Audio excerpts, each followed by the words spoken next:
Hey there guys, Butstowo here. Today what I've got for you is something I've been meaning to record a video on for quite some time. So I decided that on my day off from work this week, I'm just going to record it as a filler episode as I also work on the two biggest projects I have ever worked on for the channel. So what I've got for you today is Saunders silver-plated respirator manufactured by Ayrton Saunders of Liverpool.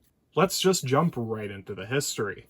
And to start us off today, I will be talking about someone who was a bit of a medical celebrity. His name was Julius Jeffreys, and he was a famous British surgeon born in 1800. He did a lot, and he invented a lot of things, and in fact, this video was actually pretty easy to research. I still had to read studies and stuff for it, but this is a guy who people have actually written books about. But we are just going to be talking about the history of his respirator because that leads into what we've got here. He had spent a bit of time in India making a name for himself as a surgeon and doing just, doctor things. But in 1835, his health began to fail a little, so he moved himself and his family back to England. Upon his arrival, he noticed that his sister was afflicted by a severe pulmonary disease. After noticing this in his sister, he began to see that everywhere he went, there were a number of people afflicted by coughing fits. This was especially the case during the colder months of the year, where the cold, dry air would exacerbate such issues. Julius, being incredibly inventive, began thinking of ways to remedy this issue. The first thing he thought to work with were lanterns, as they were portable and could generate heat, but he quickly realized that that would be impractical. After that, he went and looked at the various humidifiers that already existed in the era. Though they certainly did generate heat and moisture and helped a lot with the issue he was tackling, they just couldn't last long enough before needing to be recharged, so to speak. And because of that, they couldn't be used at nighttime while you're sleeping, where they would be especially useful. Ultimately, though, his knowledge on human anatomy is what led him to succeed at what he was trying to do. He, of course, knew that the air you exhale is quite warm and quite moist, so that led him to begin experimenting in ways to harness that instead of an external source of heat and moisture. What he needed was a means to capture that heat and moisture and transfer it onto the next inhalation. He also wanted to ensure that it would not interfere with the audibility of speech or your ability to breathe at all. What he came up with was a system of layered metal lattices or meshes. The metal he would ultimately decide to go with would be gold-plated silver. His initial prototype worked incredibly well, and he decided to continue developing it. But there was a significant issue with the design because the wire mesh was incredibly fine, and also gold-plated, and needed to be soldered in thousands of very precise locations. So production would be hampered a little by the fact that the technology to produce such a mesh just didn't exist. In fact, Jeffreys went around trying to find contractors who would be capable of producing such a thing, only to realize that, he just couldn't. Nobody was able to. So he just went and, invented the machinery he needed to produce these things. We don't have details on what the machine actually looked like or how it worked, but because of what it produced, we know it was significantly ahead of its time. But anyways, with that issue solved, the wire mesh, known as the plate, would be installed into a frame and covered with a cloth filter. Though the intent of Jeffreys' invention was to warm and moisten the breath, he installed that cloth filter to also protect the wearer from hay fever or seasonal allergies, as we call it now. With the invention of his new apparatus complete, he needed to name it. He named it Julius Jeffreys' Respirator. Looking back at it from our point of view, it seems like a pretty normal name for an early commercial respirator. There were other early commercial respirators like H.R. Hurd's automatic respirator or Cover's automatic respirator, where they just use the word. But what's so special about Julius Jeffreys' respirator as a name is that it literally invents the word respirator as we use it today. In later advertisements for the respirator, he would go on to claim that he didn't call it the respirator on his own, he just sold it to people and they loved it so much that they called it the respirator. But the general academic consensus is that he did name it the respirator. In fact, the Oxford English Dictionary just credits him with the invention of that word. After it was released, it had a little bit of drama surrounding it. While the respirator certainly worked and people really liked it, a lot of people in the medical community at the time didn't really understand it. In fact, he faced some difficulty patenting the respirator because people just had the question of, how was it really any different than, like, pulling a scarf over your face? Which, you know, I think is a fair argument, but I mean, like, a patent, you know, typically they're improvements upon an idea, and this is very clearly an improvement upon that idea. He also faced a lot of mockery from the medical community. In fact, there were personal attacks against him published in medical journals at the time, and people giving lectures on the topic would also just slide insults his way.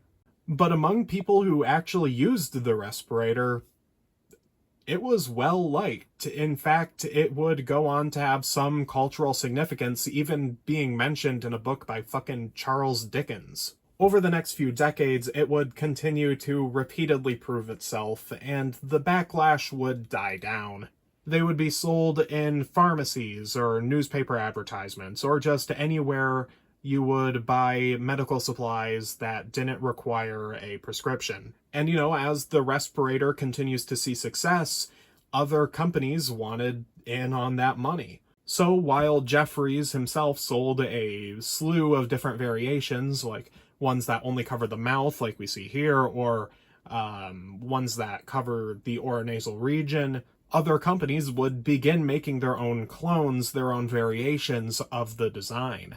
And this is where we must leave Julius Jeffreys behind, because now the year is 1868, and the company Ayrton and Saunders is to be founded.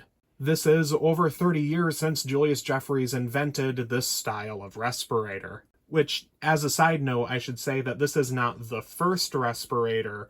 We don't know what the first respirator is. It's just the first respirator to be called a respirator. But anyways, in that time, this style of respirator had become the most prominent one in the British Isles from what I've seen. So Ayrton and Saunders, a newly founded pharmaceutical company, would begin producing their own variations of the Jeffreys-style respirator. They named them Saunders Gold and Silver-Plated Respirators. This one in particular is a silver-plated respirator, and I believe it to be called something along the lines of a style number 5. But honestly, that's mostly conjecture, as I see the number 5 on there, and I don't really know what it means, but it's conjecture. I'll leave it at that. This example seems to be from the 1870s or 1880s. And I say that because the company was founded in 1868, so it can't really be the 1860s, and as you get to the end of the 1800s, this design kind of fades away, and it's gone by the early 1900s. And while that kind of rounds off the history of this lineage a bit, it's worth noting that Julius Jeffreys, with the invention of his respirator, didn't only invent the word respirator, he also invented the first generation of heat-moisture exchangers, a technology still used in medicine to this day. And that's where the history does actually kind of end, but there are a couple of miscellaneous notes that I wanted to talk about. You see, this is a British mask, and I am an American collector. I spend most of my time researching American masks, so I, of course, look at it through that lens. And something I noticed in my research is that while there are similar-ish designs to this invented in the United States, America didn't really, to my knowledge, have a Jeffreys-style respirator. And the reasoning for that, I believe, is when you look at a lot of early American respirator development, gas mask and respirator development, especially in the early 1800s or mid-1800s, you see that it's, for the most part, aimed towards firefighters and industrial workers. And the same goes for Britain with the Tyndall masks and the Gibbs Tyndall mask, all that, right? But Britain did have this outlier of, Julius Jeffreys, a surgeon, wanting to remedy an ailment. So this was kind of a unique and important invention. But earlier, when I said that America didn't really have a Jeffreys-style respirator, that's not entirely accurate. America didn't really have that at the time, but later, we see this, the Gentex Southwind. Some of you guys might have already thought of this because the Gentex Southwind cold weather respirator works in the same way as Julius Jeffreys' respirator. It uses, in Julius Jeffreys' terms, a plate, which is this folded up bit of wire mesh, to transfer heat and moisture from your exhalations into your next inhalation. And they served a very similar purpose. Anyways, I just thought that was a really cool bridge between, old British mask development and, semi-modern American mask development. But with all of that out of the way, why don't we take a look at the respirator itself, even though it's not gonna take all that long.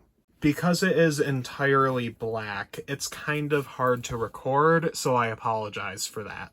Starting with the exterior of the mask, you can see the gauze filter. That's pretty much it. It is mounted to a frame and bordered with this nice velvet. The seam is that black velvet, which I hope you can see, and the facial cushion is that reddish velvet. And on the corners, you can kind of see the bunched up areas where the frame ends. I used to believe this was the mounting point for some form of elastic strap, but the brilliant Italian collector Jerome ZP corrected me on that.